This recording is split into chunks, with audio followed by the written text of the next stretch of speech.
Every night at 3 a.m., her lights come on for exactly 4 minutes. I always thought it was just an old woman who couldn't sleep.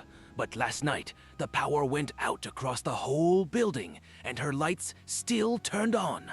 And through the fire escape window, I finally saw who was inside.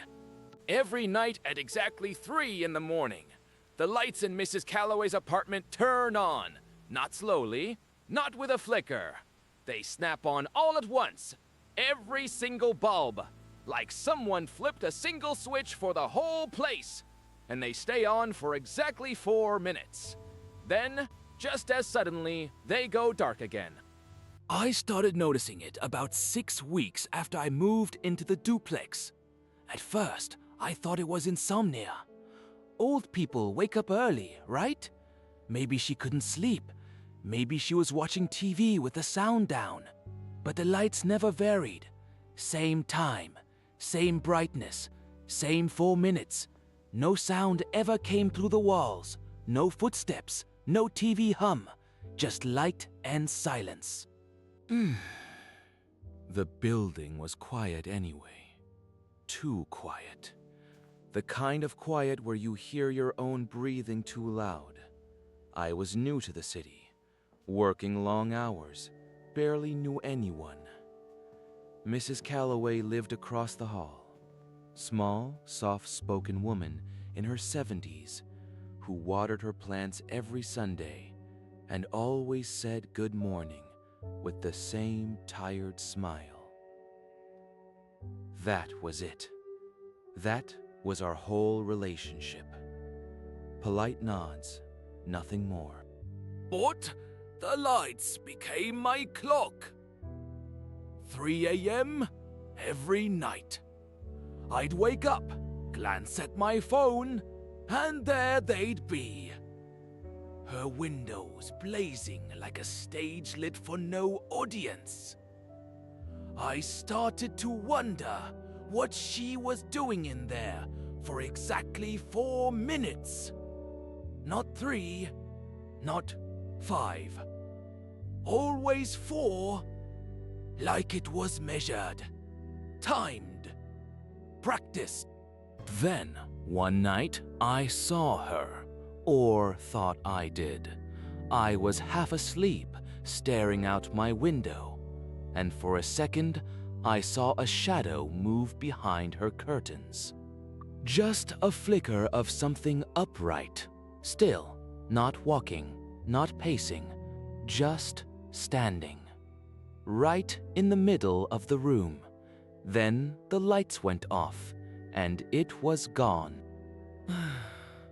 I told myself it was nothing. An old woman getting up to check the time. A nightlight. A reflection. But the next night, I stayed awake on purpose. Watched. At 3 a.m., the lights came on. And again, that figure. Same spot. Same stillness. No movement, no shape I could make out. Just a silhouette that didn't match her. Too tall, too straight, too still. I started paying attention to everything else. Mrs. Calloway never mentioned the lights. Never once. Even when the power went out during the storm last Tuesday. The whole building went dark. My lights, the hallway, the street outside. Total blackout. I stood by my window, flashlight in hand, heart pounding, and then right on schedule, her lights came on. Not flickering, not struggling. Perfect, bright, like nothing had happened. And through the fire escape window, clear as anything, I saw it. Not Mrs. Calloway. It wasn't her posture. It wasn't her height. It was standing in the center of the room, facing the window, facing me. No face I could see. No features. Just a shape that held itself too perfectly still, too aware. The lights stayed on for exactly 4 minutes. Then they cut out, and I never saw it again. The next morning, I knocked on her door. She answered, like always. Smiled. Said, "Good morning." I asked if the storm had woken her. She blinked. "Storm," she said. I slept like a baby deer.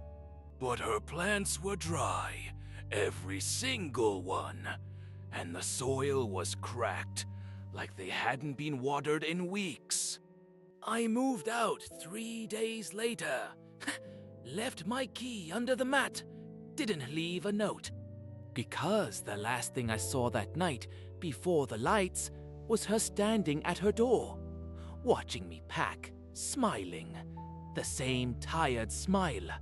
And behind her, in the dark of her apartment, something stood in the center of the room, waiting.